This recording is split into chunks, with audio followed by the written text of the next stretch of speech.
بسم الله الرحمن الرحيم الرحمن علم القرآن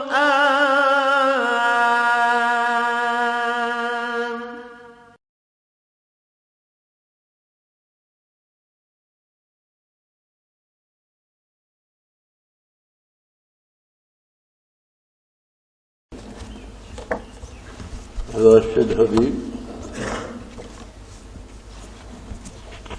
محمد ابو بکر صدیق مظہر حسین طارق محمود محمد صادق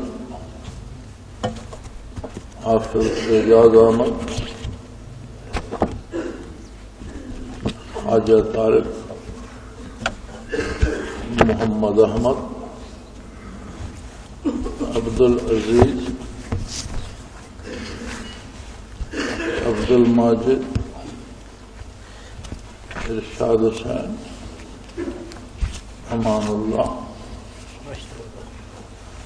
اب یہ باقی آباد حشر والعبوس والے کاشف شہزاد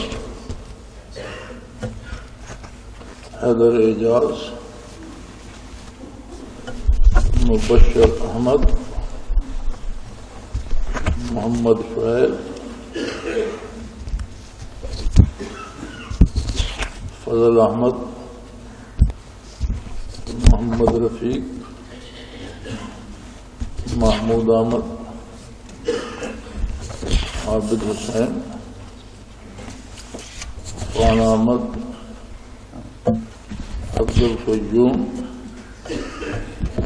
علی عمران لال حسین غلام محی الدین چودھری عباس علی مدثر مرتضی ضیاء اللہ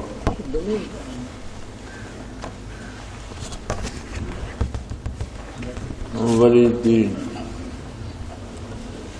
عمران اکرم حکیم محمد صدیق عبدالشکور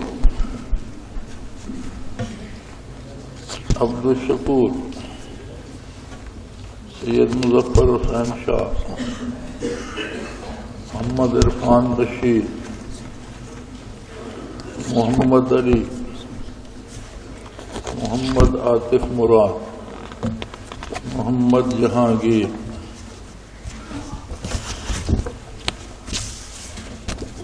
محمد بشیر سلیمان محمد ایوب محمد عظیم محسن چشتی غلام رسول محمد وسیم محمد شعیب خان محمد سعید شیخ محمد عثمان محمد نسیم.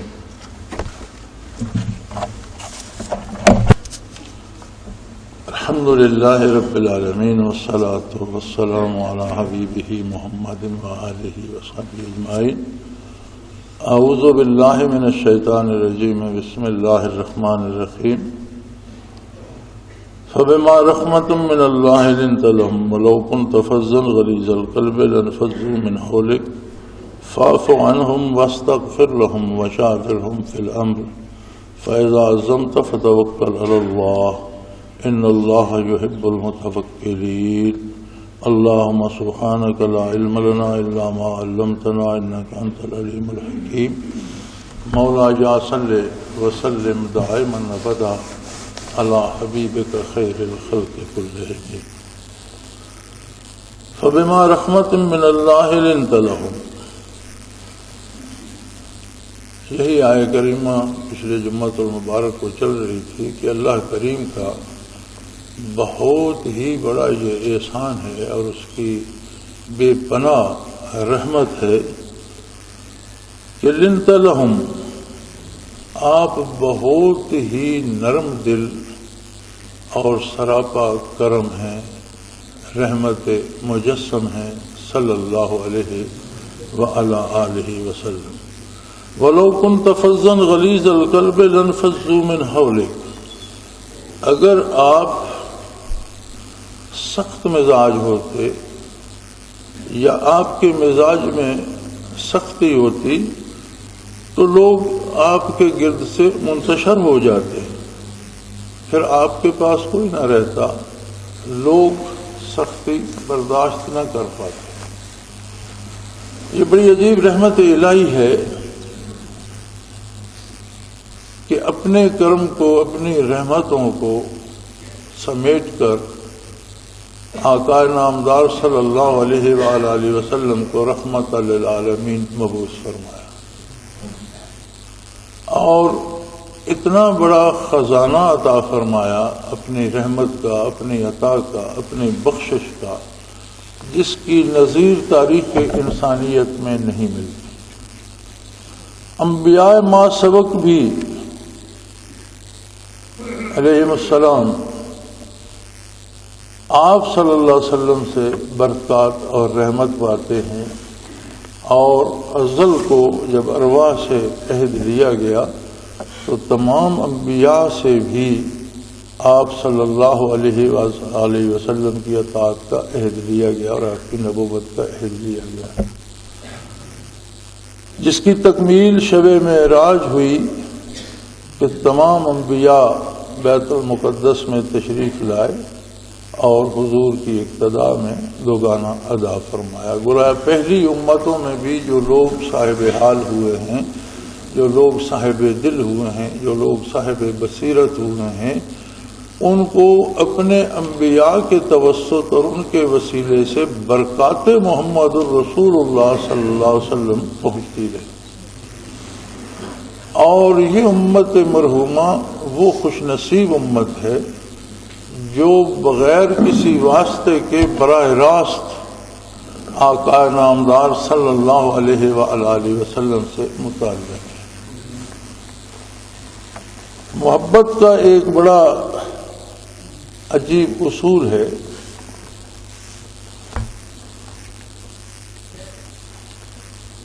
امام راضی رحمۃ اللہ تعالی علیہ نے تفسیر کبیر میں محبت پر بحث کرتے ہوئے فرمایا ہے کہ یہ ایک جذبہ لطیف ہے جسے محبوب کا کرم بڑھا نہیں سکتا، اس کی سختی گھٹا نہیں سکتی۔ محبت کرنے والا بہرحال محبوب کا مطیع و فرما بردار اور طلبگار اس کی رضا کا رہتا ہے، لیکن یہ تجزیہ وہاں کام آتا ہے جہاں محبت برابر کی ہو،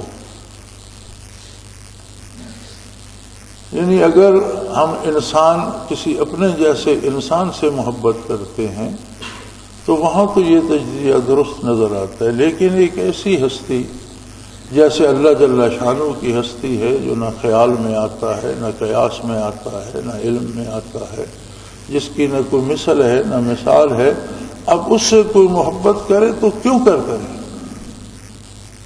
کس طرح سے کرے؟ محبت کرتا ہے کوئی کسی کی کسی ادا پہ قربان ہو جاتا ہے، محبت ہو جاتی ہے، آواز سے پیار ہو جاتا ہے، شکل سے پیار ہو جاتا ہے، عادات و خصائل سے پیار ہو جاتا ہے، شعراء نے قد و قامت کی تعریف کی ہے، لیکن جو ہستی ادراک سے بالا تر ہے، جس میں نہ آپ کوئی خط و خال دریافت کر سکتے ہیں، نہ قد و قامت کی بات کر سکتے ہیں، وہاں محبت کیسے ہوگی؟ تو اس کا اصول قرآن کریم نے یہ بتایا کہ یحبہم و یحبونہ، جن بندوں کے دل میں اللہ کی طلب پیدا ہو جاتی ہے اور جو کائنات کو دیکھ کر خالق کائنات کے کمالات کو دیکھ کر، اس کی تخلیق کو دیکھ کر اس کی عظمت کے قائل ہو جاتے ہیں، جو اس پیغام کو پا کر جو اللہ نے اپنے نبی صلی اللہ علیہ وسلم کے وسیلے سے دیا ہے فدا ہو جاتے ہیں، اور ان کے دل میں ایک تمنا پیدا ہوتی ہے انابت کی، رجوع الی اللہ کی۔ اللہ ان سے محبت کرتا ہے، بندے کی طرف سے محض انابت ہوتی ہے، رجوع ہوتا ہے کہ یہ ہستی ایسی ہے کہ اس کی بات مانی چاہیے، اس کو پانا چاہیے، لیکن اس کی بارگاہ سے اس سے محبت کی جاتی ہے، اور اس کی محبت اتنی قوی، اتنی طاقتور، اتنی مؤثر ہوتی ہے کہ جس سے وہ محبت کرتا ہے وہ از خود اس کی محبت میں گرفتار ہو جاتا ہے۔ انسان کی محبت جواب ہوتا ہے اللہ کی محبت کا۔ جب وہ کسی بندے کو محبوب بنا لیتا ہے، جس کا یہ جب ہم انابت پہ اور اس پہ جاتے ہیں تو پھر ایک بحث چھڑ جاتی ہے کہ کیسے پتہ چلے کہ اس میں انابت ہے نہیں ہے، خود کو کیسے پتہ چلے کہ مجھ میں انابت ہے یا نہیں ہے، اللہ کریم مجھ سے محبت فرمائیں گے نہیں فرمائیں گے۔ تو نبی کریم صلی اللہ علیہ وسلم نے اسے آسان فرما دیا، اللہ کریم نے اسے آسان فرما دیا، قرآن حکیم میں بتا دیا کہ لوگوں کو بتا دو محبت پانے کا طریقہ۔ اگر تم اللہ کی محبت پانا چاہتے ہو فاتبعونی، میرا اتباع، میری اطاعت اختیار کرو۔ جب تم میری اطاعت کرو گے یحببکم اللہ ویغفر لکم ذنوبکم، اللہ تم سے محبت بھی کرے گا اور تمہاری خطائیں بھی معاف فرما دے گا۔ تم سے ہزاروں کوتاہیاں ہوئی ہیں، ہزاروں غلطیاں ہوئی ہیں، نافرمانیاں ہوئی ہیں، وہ سب یکسر معاف فرما دے گا، شرط یہ ہے کہ تم اپنے آپ کو میری اطاعت پہ کاربند کرو۔ اب جو محبت نبی کریم صلی اللہ تعالی علیہ وآلہ وسلم تقسیم فرما رہے ہیں، جو رحمت الہی کا نام پاتی ہے قرآن میں، اور فرمایا وما ارسلناک الا رحمۃ للعالمین، عالمین میں اللہ کی ذات کو چھوڑ کر باقی ساری کائنات جو ہے جہاں ہے شامل ہے۔ تو یہ رحمت مجسم ہے محمد الرسول اللہ صلی اللہ علیہ وآلہ وسلم۔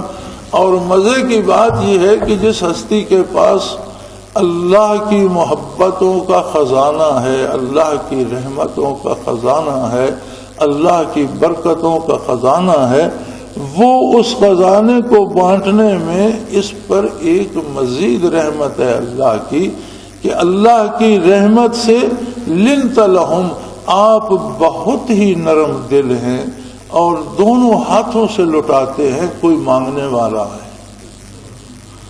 یعنی یہ وہ بارگاہ ہے کہ جہاں وہ تو ہی ناداں چند کلیوں پہ قناعت کر گیا، ورنہ گلشن میں علاج تنگی داماں بھی ہے۔ جو گھر سے اپنا دامن تنگ لاتے ہیں ان کا دامن بھی وسیع کر دیا جاتا ہے کہ دامن اس بڑھا دو اس کا کہ یہ اور سمیٹ سکے۔ اور خدا نہ خواستہ جس طرح مستشرقین اعتراض کرتے ہیں کہ نبی کریم صلی اللہ علیہ وسلم نے معاذ اللہ تلوار کے زور سے اسلام پھیلایا اور زبردستی لوگوں کو اپنے ساتھ لگایا، فرمایا وَلَوْ كُنْتَ فَظًّا غَلِيظَ الْقَلْبِ، اگر آپ سخت گیر یا سخت مزاج ہوتے تو سختی کا جواب کبھی محبت سے نہیں ملتا۔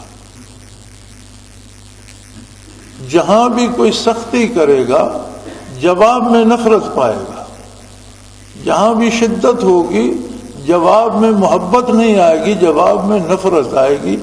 یہی دلیل کافی ہے کہ جسے محبت پیغمبر نصیب ہوئی اس کے لیے دنیا تو دنیا، دنیا و آخرت کے کوئی معنی نہ رہے بجز اس کے پیغمبر صلی اللہ علیہ وسلم۔ جسے اس کا کوئی ذرہ بھی نصیب ہو گیا، جس نے اسے چکھا، لذت میں بخدا نہ شناسی تا نہ چشی، کہ اس نشے کی لذت کو آپ جب تک چکھیں گے نہیں آپ سمجھ نہیں سکتے. یعنی جب تک محبت ہوگی نہیں تو آپ کیسے سمجھیں گے؟ اور جب محبت ہوتی ہے تو محبت بندے کا اپنا اختیار سلب کر دیتی ہے، اپنے فیصلے سلب کر دیتی ہے، اپنی تجویزیں ختم کر دیتی ہے. پھر صرف ایک راستہ رہ جاتا ہے، محبوب کی خوشنودی، اس کی رضامندی. اور جب محبوب ایسا ہو کہ جس کی کمال رحم دلی کے اور نرم دلی کے کمال کے دعوے اللہ کریم فرما رہے ہوں کہ اللہ کی رحمت سے آپ بہت ہی نرم مزاج، نرم دل، بہت ہی محبت کرنے والی ہستی ہیں، کوئی ذرا سا آپ کی طرف جھکے تو آپ اس پر اللہ کی رحمتیں نچھاور کر دیں. حضرت شیبہ رضی اللہ تعالی عنہ اہل مکہ میں سے تھے اور فتح مکہ کے موقع پر مسلمان ہوئے، لیکن ان کا باپ اور ان کا بھائی بدر میں مارے گئے تھے مکے والوں کی طرف سے. وہ خود بیان کرتے ہیں کہ میرے دل میں وہ بڑا قلق تھا. اور یوم حنین جب مکہ سے حضور نے حنین کو کوچ فرمایا تو کچھ لوگ تو مکہ مکرمہ کے جو نو مسلم تھے وہ بحیثیت مجاہد ساتھ شامل ہو گئے. کچھ مکے کے لوگ جنگ کا تماشا دیکھنے کے لیے ساتھ چل پڑے، چونکہ سارا 10 میل کا فاصلہ تھا. تو وہ فرماتے ہیں میں جب گھر سے نکلا تو میرے دل میں میرے باپ اور میرے بھائی کا دکھ تھا، اور میں یہ سوچ رہا تھا کہ جنگ میں تو گھمسان پڑ جاتا ہے اور کسی کو کسی کا ہوش نہیں رہتا، تو میں اس وقت معاذ اللہ نبی کریم صلی اللہ علیہ وسلم پر وار کر کے اپنے دل کی آگ بجھا لوں گا. یہ لے کر دل میں نکلا. اور واقعی حنین میں جب طوفان مچا اور فوجیں ٹکرائیں ایک دوسرے سے تو گرد اڑی، اور بالکل مورخین لکھتے ہیں، سیرت میں لکھتے ہیں کہ رات نظر آتی تھی، اس طرح گرد اڑی اور اس طرح ہنگامہ مچا اور اس طرح طوفان تھا کہ دن کو بھی رات کا سما نظر آتا تھا. تو وہ فرماتے ہیں کہ میں بڑا حضور صلی اللہ علیہ وسلم کی طرف دائیں سے گیا تو حضرت عباس رضی اللہ تعالی عنہ دائیں طرف موجود تھے. پھر میں بائیں سے گیا، مجھے یاد نہیں کون سا نام انہوں نے لیا، پھر کوئی جانثار بائیں طرف موجود تھے. میں پیچھے سے بڑا، میں پیچھے تھا، حضور سامنے ملاحظہ فرما رہے تھے، لیکن میرا نام لے کر مجھے پکارا اور کہا شیبہ سامنے سے آؤ. میں دھک سے رہ گیا اور میں شرمندہ حضور کے سامنے فرمایا قریب آؤ. جب میں اور قریب گیا تو آپ نے میرے قلب پر انگلی مبارک رکھی اور دعا کی اللہ اس کے دل کو بدل دے. وہ فرماتے ہیں کہ اس لمحے میں نے یہ محسوس کیا کہ دنیا و معافی ہا کو ان قدموں پہ نچھاور کیا جا سکتا. میرے نزدیک محمد الرسول اللہ صلی اللہ علیہ وسلم سے زیادہ محبوب کوئی نہ رہا. مجھے سب کچھ بھول گیا اور حضور نے فرمایا دیکھ کیا رہے ہو، جاؤ کافروں پر ٹوٹ پڑو. فرماتے ہیں میں پلٹ کر کافروں پر ٹوٹ پڑا اور بڑی دل کی بھڑاس نکالی، بڑا لڑا. اب آپ اندازہ کیجئے کہ جو محبت لے کر جائے گا وہ کیا پائے گا کہ اگر کوئی دشمنی لے کر قریب جاتا ہے تو وہ محبت لے کے پلٹتا ہے، وہ عشق لے کے پلٹتا ہے. مشہور واقعہ، حضور آرام فرما رہے تھے، کسی جگہ لشکر کا قیام تھا، آپ مجاہدین سے الگ ہو کر ایک درخت کے نیچے آرام فرمانے لگے اور اپنی تلوار مبارک درخت سے لٹکا دی. تو کوئی کافر جو اسی طرح کا طاق میں تھا، کوئی مشرک، اس نے حضور کی تلوار اتار لی اور پھر آپ کو آواز دی کہ اب آپ کو مجھ سے کون بچائے گا، آگ کا لشکر بھی یہاں نہیں ہے اور آپ کی تلوار میرے ہاتھ میں ہے. تو آپ نے فرمایا اللہ. تو حضور کے اللہ فرمانے سے اس پر ایسا لرزہ طاری ہوا کہ تلوار اس کے ہاتھ سے چھوٹ کر گر پڑی. حضور نے تلوار اٹھا لی اور فرمایا اب تم بتاؤ تمہیں کون بچائے گا. تو پریشان ہو گیا. حضور نے فرمایا پریشان کیوں ہوتے ہو، اللہ صرف میرا تو نہیں ہے، وہ تمہارا بھی ہے، تم بھی کہہ دو اللہ. اور اسے نور ایمان نصیب ہو گیا۔ اس ایک ادا پہ قربان ہو کے اس نے کلمہ شہادت پڑھ لی۔ اس نے کہا ایسا قریب تو کہیں نہیں دیکھا کہ میں تو قتل کے ارادے سے آیا تھا اور مجھ سے تلوار گر پڑی اور انہوں نے اٹھا لی، چاہیے تھا میرا سر قلم کر دیتے، لیکن یہ مجھے جہنم میں پھینکنے کی بجائے عشق الہی کے راستے پہ لگا رہے ہیں۔ ایسا کریم تو کوئی نہیں دیکھا۔ اب اگر کوئی شخص عشق نبوی سے بے بہرا رہتا ہے، اور یاد رکھیں کوئی اس کا پیمانہ کیا ہے، ہر بندہ دعویٰ کرتا ہے مجھے محبت ہے محمد رسول اللہ سے، ہر مسلمان کا یہ دعویٰ ہے، اور واقعی مسلمانوں نے بے پناہ محبت کی ہے، بے پناہ محبت کرتے ہیں اور بے پناہ محبت کرتے رہیں گے، لیکن پھر بھی کوئی پیمانہ کوئی معیار تو ہونا چاہیے۔ معیار وہی ہے فاتبعونی، جو آپ کا اتباع نہیں کرتا دعوی محبت کرتا ہے وہ جھوٹ بولتا ہے۔ محبت محبوب کی نافرمانی کی فرصت نہیں دیتی، محبت تو یہ سوچنے بھی نہیں دیتی کہ محبوب کی خلاف پسند کوئی کام کیا جائے۔ کام کرنا تو دور کی بات ہے، محبت تو یہ سوچنے بھی نہیں دیتی، اور کبھی بتقاضائے بشریت غلطی سے کوئی خطا ہو جائے تو راتیں روتے بیت جاتی ہیں کہ مجھ سے خطا ہوئی، مجھے معاف کیا جائے۔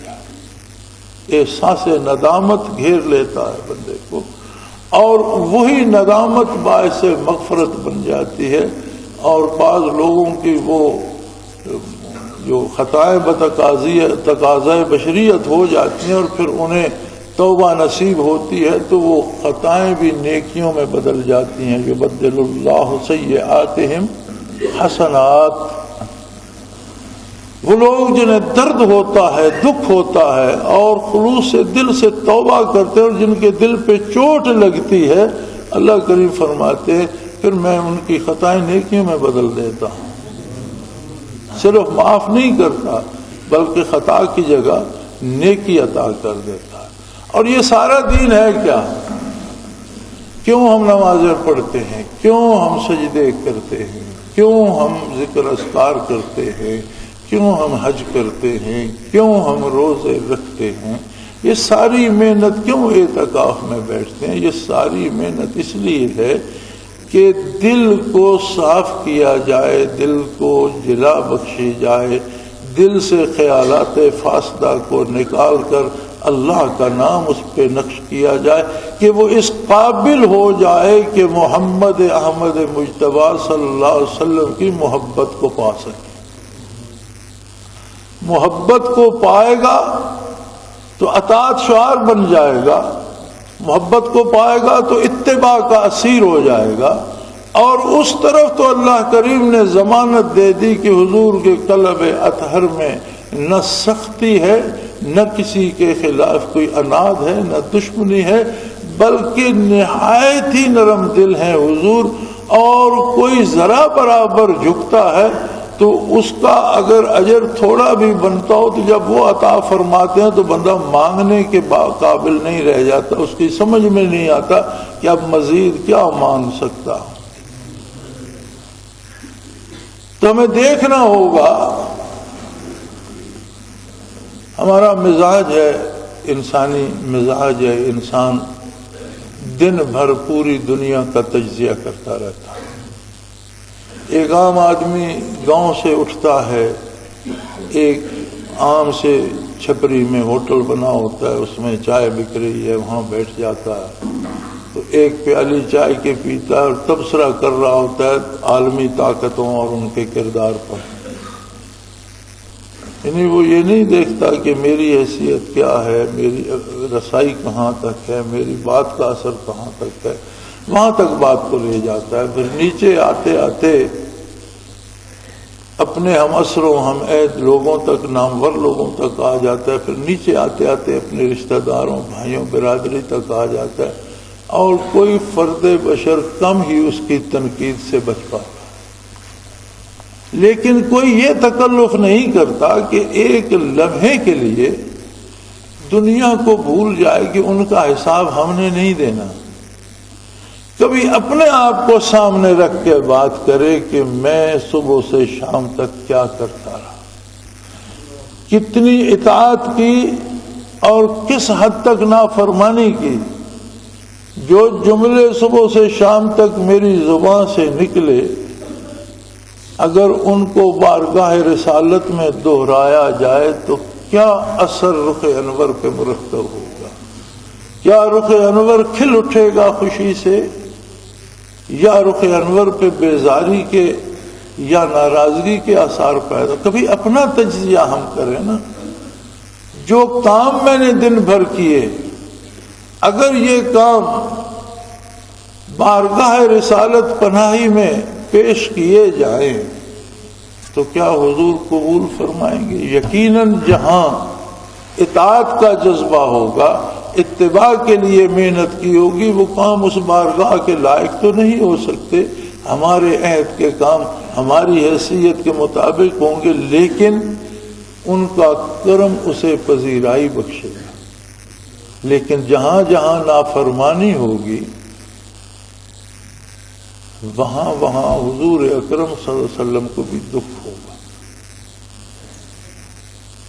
عزیز علیہ ما عنتم، یہ تو ساری انسانیت کے لیے اللہ نے فرما دیا کہ اے لوگو، غلطیاں تم کرتے ہو، اپنے اوپر ظلم تم کرتے ہو، کفر و شرک اور برائی تم کرتے ہو، جس کے نتیجے میں تم مصیبتوں میں گرفتار ہو جاؤ گے، لیکن وہ میرے نبی پہ گراں گزرتی ہے. حضور کو دکھ ہوتا ہے ان کا بھی جو کفر و شرک میں مبتلا ہے، ظلم و جور میں مبتلا ہے، کہ میری بعثت کے بعد آخر یہ بد نصیب کیوں جہنم میں جائے. اگر سورج طلوع ہونے کے بعد بھی کہیں اندھیرا ہی ہے تو پھر روشنی کب ہوگی؟ حضور نبی کریم صلی اللہ علیہ وسلم کی بعثت کے بعد بھی اگر ظلمت ہی ہے، تاریکی ہی ہے، تو پھر روشنی کی امید. اور فرمایا اس بات کا دکھ محسوس کرتے ہیں آقا نامدار صلی اللہ علیہ وسلم. اور جب بات مسلمان کی، مومن کی آتی ہے تو فرمایا بالمؤمنین رؤوف الرحیم، مومنوں کے ساتھ تو آپ درگزر کرنے والے بھی ہیں، رحم کرنے والے بھی. ایک ہستی جو بارگاہ رسالت میں خطائیں ہم کرتے ہیں اور بخشش وہ مانگتے ہیں. اب اگر ان کی محبت کا بھی ہم حق ادا نہ کر سکیں تو بہت بڑی سی بات ہے. اس کے لیے کوشش بھی نہ کر سکیں تو کیا فائدہ. ہم نے بہت سی چیزیں ثواب کے نام پر مقرر کر لی ہیں. جمعۃ المبارک ویسے بھی ہفتے کے 7 دنوں کا سردار ہے، رمضان المبارک مہینوں کا سردار ہے، اور پھر رمضان المبارک کا جمعہ ہو اور پھر جمعۃ الوداع ہو. میں نہیں سمجھتا کہ اس کا یہ نام مناسب ہے یا نہیں. مراد تو اس کا معنی تو یہ ہے کہ رمضان وداع ہو رہا ہے، رمضان جا رہا ہے، لیکن اس کا حق یا اس کا مفہوم تو یہ ہے کہ یہ نتیجے کا دن ہے. جمعۃ الوداع رمضان کی رخصتی کا دن نہیں ہے، یہ اس نتیجے کا دن ہے کہ اس مبارک مہینے میں، جس میں ہر عمل کی فضیلت لاکھوں گنا بڑھ جاتی ہے، ہر سجدے پہ لاکھوں سجدوں کا ثواب ملتا ہے، ہر نماز پہ کئی گنا زیادہ ثواب ملتا ہے، ہر نیکی کئی گنا اجر پاتی ہے، اور جس میں بخشش مانگنے والوں کو عام بخشا جاتا ہے، بخشش عام ہوتی ہے، بارگاہ الوہیت سے پکارا جاتا ہے کہ ہے کوئی بخشش مانگنے والا جس کی خطائیں معاف کر دی جائے. جس کا پہلا عشرہ ہے ہی رحمت کا، دوسرا بخشش کا، اور تیسرا جہنم سے آزادی کی سندیں دینے کا ہے، اتکم من النار، دوزخ سے آزادی کے پروانے ملتے ہیں۔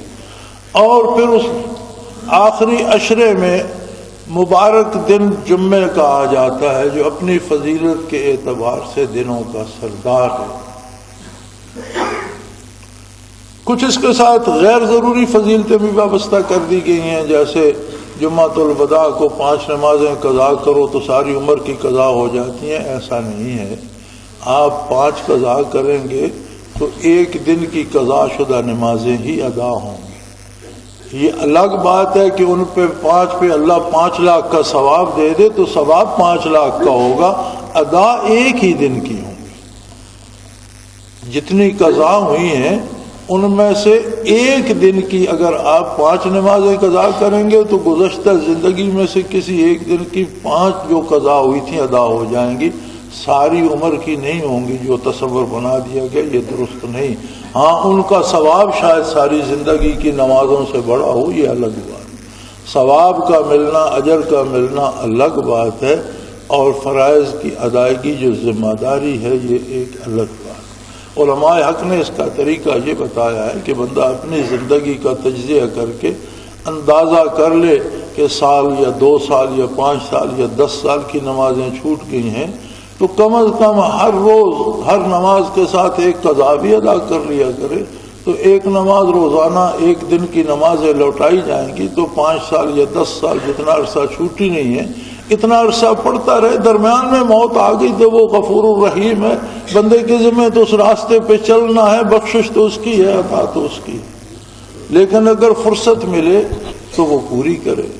تو یہ قضا عمری کا یہ جو ایک تصور ہے کہ عمر بھر کی قضا، یہ درست نہیں ہے۔ ہاں اجر شاید عمر بھر کی نمازوں سے جمعۃ الوداع کا ایک سجدہ زیادہ لے جاتا ہو، لیکن یہ نتیجے کا دن ہے، اور یہ نتیجہ ہمیں کون دے گا؟ کوئی باہر سے لکھ کر سند دے گا، کوئی ممتحن ہوگا، کوئی ایگزامینر ہوگا؟ نہیں، ہمارا دل اس بات کی گواہی دے گا کہ میں نے رمضان پایا۔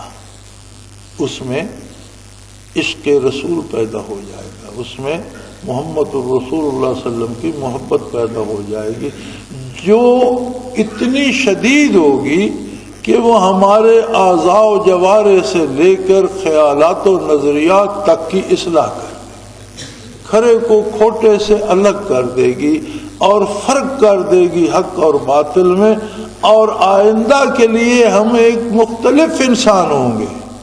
ہماری سوچ بدل جائے گی، مختلف ہو جائے گی، کردار بدل جائے گا، اور ہم خود محسوس کریں گے کہ دنیا کی محبت اور دنیا کا لالچ اور ہر جائز و ناجائز وسیلے سے دولت جمع کرنے کی خوبو نکل گئی ہے۔ اب رزق حلال کی تمنا رہ گئی ہے کہ رزق حلال کا حصول تو عبادت ہے اور فرض عین ہے۔ اس کام پہ دل کرتا ہے جس کے کرنے کا حکم اللہ اور اللہ کے رسول صلی اللہ علیہ وسلم نے دیا ہے۔ اللہ کی کتاب کو پڑھنے کو جی چاہتا ہے، سمجھنے کو جی چاہتا ہے، پھر دل کرتا ہے یار اس آیت کا کوئی بندہ تو کوئی مجھے چند آیات کا ترجمہ ہی بتا دو، میرے رب نے کیا فرمایا ہے۔ اللہ کی یہ کتاب ایک ایک بندے کی طرف ہے، ایک ایک بندے کو۔ اسلام صرف مسلمانوں کے لیے نہیں ہے، اور آقا نامدار صلی اللہ علیہ وسلم صرف مسلمانوں کے نبی نہیں ہیں، آپ بعثت سے قیامت تک ساری انسانیت کے لیے نبی ہیں، اور جتنے دروازے بارگاہ الوہیت میں تھے کھلتے تھے اپنے اپنے وقت پہ کھلے، سب بند ہو گئے۔ اب ایک ہی دروازہ ہے اتباع محمد الرسول اللہ، جو بارگاہ الوہیت میں باریاب ہونے کے لیے ہمیشہ وہاں رہے گا۔ تو بندہ اپنا یہ تجزیہ کرے، رمضان المبارک کو تو آنا تھا، رمضان المبارک آیا، رمضان المبارک کو جانا تھا، رمضان المبارک چلا جائے گا۔ لیکن یہ ایک مہینہ عجیب تھا کہ اللہ کریم نے سارے شیاطین قید کر دیے، کوئی شیطان وسوسہ ڈالنے والا باہر نہ رہا، وسوسے ڈالنے سے روک دیے گئے، قید ہو گئے۔ سب سے بڑی سہولت تو یہ ہو گئی۔ پھر اس کے بعد انسان کے ہر چھوٹے عمل کو بہت بڑے اجر سے نوازا گیا اور بخششوں کے خزانے لٹائے گئے۔ ایک عامیانہ سا سوال جو لوگ دین کو نہیں سمجھتے وہ یہ سوال کرتے ہیں کہ اگر شیطان قید ہو گئے تو پھر یہ برائیاں کون کر رہا ہے؟ ڈاکے بھی روز ہوتے ہیں، دہشت گردی بھی روز ہوتی ہے، قتل عام بھی روز ہوتا ہے۔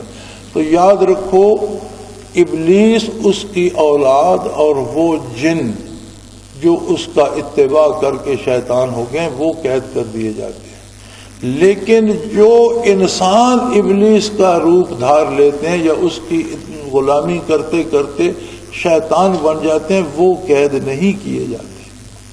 اب یہ رمضان المبارک میں جتنے مظالم ہو رہے ہیں یہ وہ شیطان کر رہے ہیں جو انسانوں میں سے ہیں۔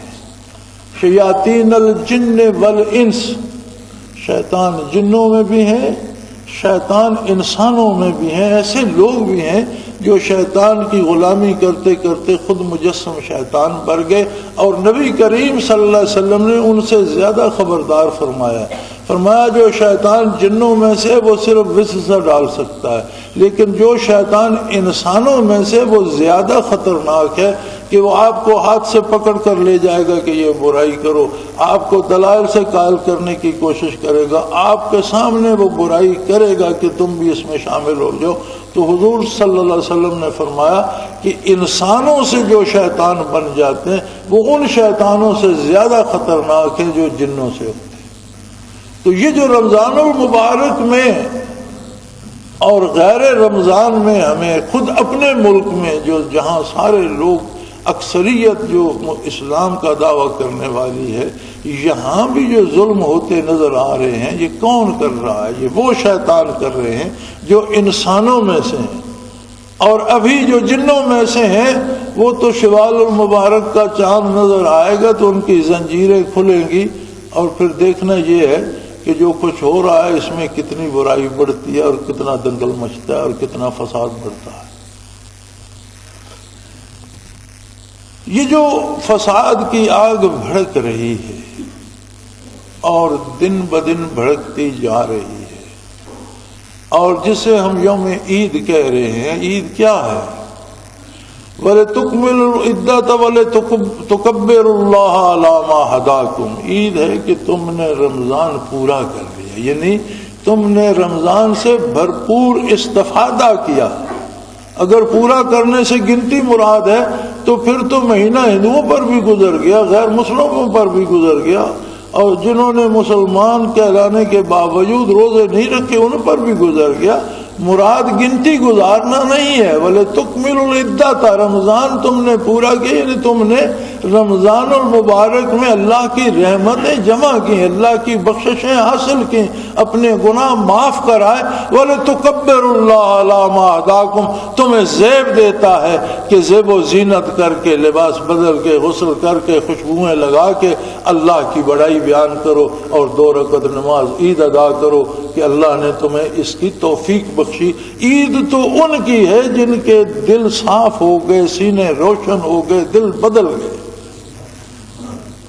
یعنی یوم عید اس کے لیے عید ہے جسے نبی کریم صلی اللہ علیہ وسلم کی غلامی نصیب ہو گئی، جس کے دل میں اس میں محمد سے چوٹ پڑتی ہے۔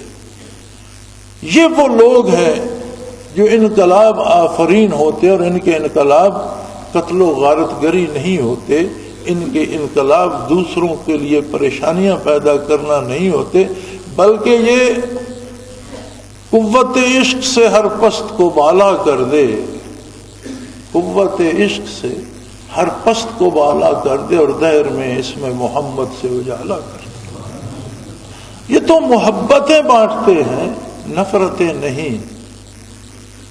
یہ ایسے عجیب لوگ ہوتے ہیں کہ عین میدان کارزار میں جہاں آگ برس رہی ہوتی ہے وہاں بھی یہ دوسرے کی بخشش کی تمنا کر رہے ہوتے ہیں، اس کی ہدایت پر آنے کی تمنا۔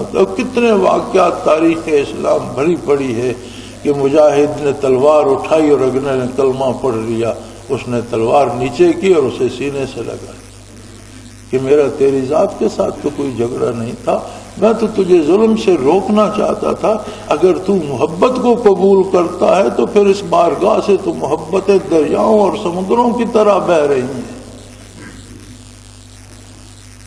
یہ تو شاید سمندر کی وسعتیں کم پڑ جائے اور جو محبت سینے اطہر سے تقسیم ہو رہی ہیں ان کی وسعتیں اس سے بے پناہ زیادہ ہوں۔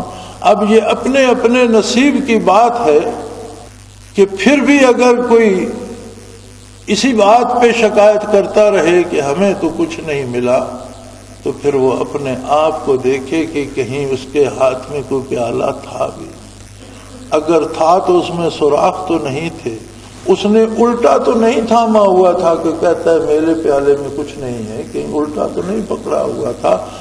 کام کرنے کا سلیقہ بھی، پیالہ تھامنے کا سلیقہ بھی وہ ہو جو محمد الرسول اللہ صلی اللہ علیہ وسلم نے عطا فرمایا، اللہ کے حکم کے مطابق کام ہو اور محمد الرسول اللہ صلی اللہ علیہ وسلم کے طریقے کے مطابق ہو، تو پھر دین کسی کے باپ کی جاگیر نہیں ہے، دین صرف مولوی کے لیے نہیں ہے، دین صرف پیر صاحب کے لیے نہیں ہے، دین صرف مقدس ہستیوں کے لیے نہیں ہے، بلکہ در باب رحمت واہ ہے گناہ گاروں کے لیے کہ آؤ اپنے گناہ نیکیوں سے بدل لو۔ پل بھر میں ایک مشرک مومن ہو سکتا ہے، پل بھر میں ایک کافر مسلمان ہو سکتا ہے، تو ایک پل میں ایک گناہ گار مسلمان نیک کیوں نہیں ہو سکتا؟ کوئی وہاں یہ بورڈ نہیں لگا ہوا کہ مولوی صاحب آئے اور وہ پائے، پیر صاحب آئے اور انہیں ملے گی، نہیں، وہ رحمت للعالمین ہے اور کائنات کو صدا دی جا رہی ہے۔ بد نصیب ہے وہ کہ جو مسلمان بھی کہلاتا ہو، اسے رمضان بھی نصیب ہو، اسے جمعۃ الوداع بھی نصیب ہو، اور اس کا دل ویسے کا ویسا، اور وہ کہ میرا پیالہ تو خالی ہے، مجھے تو کوئی فرق نہیں لگا، مجھے تو کوئی سمجھ نہیں آئی، تو پھر دیکھنا پڑے گا کہ کہیں نہ کہیں کوئی کمزوری ہے، کہیں نہ کہیں کوئی نقص ہے، ورنہ وہ تو اتنے کریم ہیں۔ اللہ کریم فرماتے ہیں فاعف عنہم واستغفر لہم، میرے حبیب ان گناہ گار مسلمانوں سے درگزر فرمائیے، آپ معاف کر دیجئے ان کو جن سے خطائیں ہوتی ہیں۔ واستغفر لہم، آپ ان کے قائد ہیں، آپ ان کے سربراہ ہیں، آپ ان کے امام ہیں، آپ ان کے نبی ہیں، آپ ان کے لیے مجھ سے بخشش طلب کیجئے، یہ آپ کے ہیں، ایسے بھی ہیں، کمزور ہیں، خطا کار ہیں، ان میں لاکھوں انسانی کمزوریاں ہیں، لیکن نام تو آپ کا لیتے ہیں۔ تو میرے حبیب انہیں اگر شعور نہیں ہے بخشش طلب کرنے کا، واستغفر لہم، آپ ان کے لیے بخشش طلب فرمائیے۔ واہ کیا کرم! آپ کرم کا انداز دیکھیے، اللہ کی رحمت کا انداز دیکھیے، منصب رسالت کی عظیم کرم فرمائیاں دیکھیے کہ ہم وہ لوگ جنہیں کوئی گاؤں میں نہیں جانتا، ہم وہ لوگ جن کی گھر میں کوئی اہمیت نہیں ہے، ہم میں ایسے افراد بھی ہیں جن کے افراد خانہ انہیں کوئی اہمیت دینے کو تیار نہیں ہے، اللہ اور اللہ کا رسول انہیں معروف نہیں فرماتے۔ فرمایا جو بھی کلمہ پڑھتا ہے میرے حبیب خطائیں کر اس میں شعور نہیں ہے، آپ اپنے دست رحمت اس کی بخشش کے لیے اٹھا دیجیے۔ کیا عجیب بات ہے، کیا عجیب کرم ہے کہ ایک بندے پہ رمضان بھی گزرا، اللہ نے رحمتیں لٹا دی، بخشش کے لیے آوازیں دی، بلایا، اور ایک ایک سجدے کی قیمت لاکھوں گنا بڑھا دی، اس پہ بے شمار اجر عطا فرمائے۔ پھر بھی اگر بندے کا دل صاف نہیں ہوا، اس میں کوئی کمی رہ گئی ہے، تو اگر وہ آپ کے دامن سے وابستہ ہونے کا دعوے دار ہے تو میرے حبیب اس کی خطاؤں سے درگزر فرما کر اس کے لیے اپنے دست رحمت اٹھا دیجیے، اس کے لیے بخشش طلب فرما دیجیے۔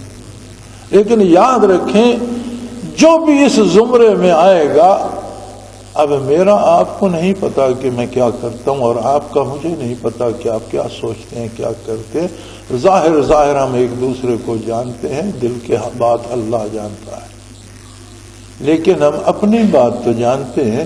ہمیں اپنے قلب کا اندازہ لینا چاہیے کہ جن کی بخشش کے لیے محمد الرسول اللہ نے دستے رحمت اٹھا دیے، اب وہ ہاتھ تو خالی نہیں آئیں گے، وہ بخشے گئے،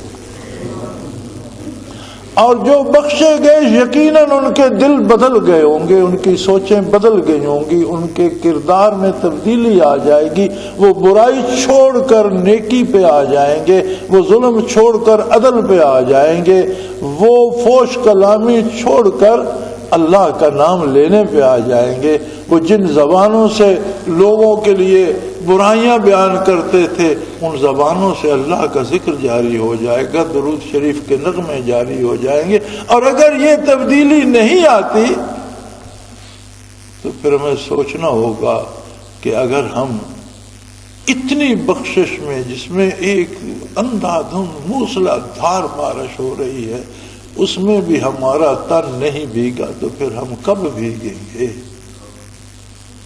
ہماری بخشش کب ہوگی؟ یہ رسومات اور رواجات کی بات نہیں ہے، اسلام حقائق پہ بات کرتا ہے، اسلام قصے کہانیوں کا مذہب نہیں ہے، حقیقتوں کا مذہب ہے، اور ہر فرد بشر کو اپنے آپ کو جانچنا چاہیے، دیکھنا چاہیے، اور اس نے تو وہ اعزاز بخشا ہے، رب کریم نے جو عزت بخشی ہے، فرمایا میرے حبیب ان سے اگر غلطیاں ہوتی ہیں تو درگزر فرمائیے، آپ اپنے دست مبارک اٹھا دیجئے، واستغفر لہم، ان کے لیے بخشش مانگیے، وشاورہم فی الامر، اور انہیں اتنی اہمیت دیجئے کہ ملکی قومی معاملات میں ان سے مشورے لیا گیا، یعنی ان نااہلوں کو آپ کا دست شفقت اٹھا کر ان کے لیے بخشش مانگنا اس رتبے پہ پہنچا دے گا کہ یہ صاحب مشورہ دینے کے قابل، جو کبھی خود کو نہیں سنبھال سکتے تھے، وہ شاید امور سلطنت میں رائے دینے کے قابل ہو جائے۔ یہ قابلیت کہاں سے آئے گی؟ جب ان کے لیے دست پیمبر بلند ہوں گے دعا کے لیے، بخشش کے لیے، تو یہ بدل جائیں گے۔ لیکن فیصلہ آپ کا ہوگا، فیضا عزمت فتوکل اللہ، فیصلہ مشورہ دے سکتے ہیں، فیصلہ آپ کا ہوگا۔ جب آپ فیصلہ کر لیں پھر اللہ پہ بھروسہ کریں، ان اللہ یحب المتوکلین، کہ اللہ انہی سے پیار کرتا ہے جو اس پہ بھروسہ کرتے ہیں۔ اللہ کریم بہتر جانتا ہے کہ پھر یہ مبارک ساتھ کب آئے گی، تب تک کون ہوگا، کس کو نصیب ہوگی۔ میری ذاتی رائے میں تو اب بھی توبہ کا وقت موجود ہے، اس لمحے موجود میں بھی اپنے آپ میں تبدیلی پیدا کرنے کی فرصت موجود ہے، اب بھی دل سے اطاعت کا عہد کرنے کا لمحہ موجود ہے۔ اب بھی ہمارے بھائی، کتنے دوست تھے جو پچھلے جمعۃ الوداع کو، رمضان المبارک کو ہمارے ساتھ تھے، کتنے بچھڑ گئے۔ کتنے ایسے لوگ تھے جنہوں نے کچھ جمعے رمضان کے ہمارے ساتھ پڑھے، آج وہ نہیں ہیں۔ ہمارے پاس کیا گارنٹی ہے کہ کل ہوں گے، نہیں ہوں گے، کب رمضان آئے گا پھر یہ ساتھ نصیب ہوگی، نہیں ہوگی۔ آج اگر دستے دعا بلند ہیں حضور کے، اور حضور تو ہمیشہ یہ کرم فرماتے رہیں گے، حضور تو ہر آن ہر لحظہ اللہ کا حکم ہے اور اللہ کا رسول کریم ہے اور وہ کرم فرماتا رہے گا، لیکن یہ لمحے موجود تو پھر نہیں آئے گا۔ تو میرے بھائی اپنا خیال کرو، اپنی زندگی کو دیکھو، اپنی سوچوں کو، اپنی فکر کو اور اپنے کردار کو دیکھو۔ اللہ کرے یہ برکات حاضر و غائب سب مسلمانوں کو نصیب ہوں۔ وآخر دعوانا ان الحمدللہ رب العالمین۔ اللہ اللہ اللہ اللہ اللہ اللہ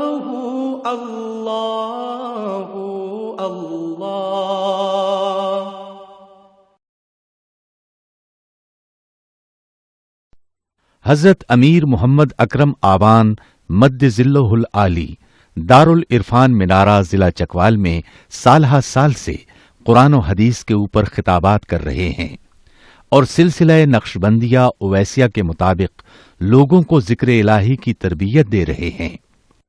وہ قرآن پاک کی تفسیر ترتیب وار بیان کر رہے ہیں۔ تفسیر قرآن کو وہ موجودہ ملکی اور بین الاقوامی حالات کے مطابق بیان کرتے ہیں۔ موٹر وے سے کلر کہار کے انٹرچینج سے نکلتے ہوئے کلر کہار کی جھیل سے ہوتے ہوئے میانی، بوچھال اور نور پور سے گزرتے ہوئے دارالعرفان منارہ پہنچ سکتے ہیں۔ حضرت امیر محمد اکرم آبان نے بچیوں اور بچوں کی دینی اور دنیاوی تعلیم کے لیے سقارہ اکیڈمی کے نام سے ایک درسگاہ بھی قائم کی ہے، جس کا افتتاح ملک پاکستان کے صدر جنرل محمد ضیاء الحق نے اپنے دست مبارک سے کیا تھا۔ وہ تمام احباب جو اسلام کی طلب رکھتے ہیں ان سے گزارش ہے کہ دارالعرفان منارہ ضلع چکوال میں امیر محمد اکرم آبان صاحب کے خطابات سے مستفید ہوں۔ وہ ہر جمعے کو نماز سے پہلے بیان فرماتے ہیں۔ ہر ماہ کی پہلی اتوار کو ماہانہ اجتماع ہوتا ہے جس میں آپ خصوصی خطاب فرماتے ہیں اور پاکستان کے چاروں صوبوں سے احباب اس اجتماع میں شرکت کرتے ہیں۔ اس کے علاوہ یہاں سال میں 2 مرکزی اجتماعات بھی ہوتے ہیں، ایک رمضان المبارک میں اعتکاف کا اجتماع اور دوسرا جولائی اور اگست میں 40 دن کا اجتماع ہوتا ہے جس میں روحانی تربیت کی جاتی ہے۔ اپنا خون سیماب دے کر اتنا ہم کر جائیں گے، نام آقا کا چمن میں پھر رقم کر جائیں گے۔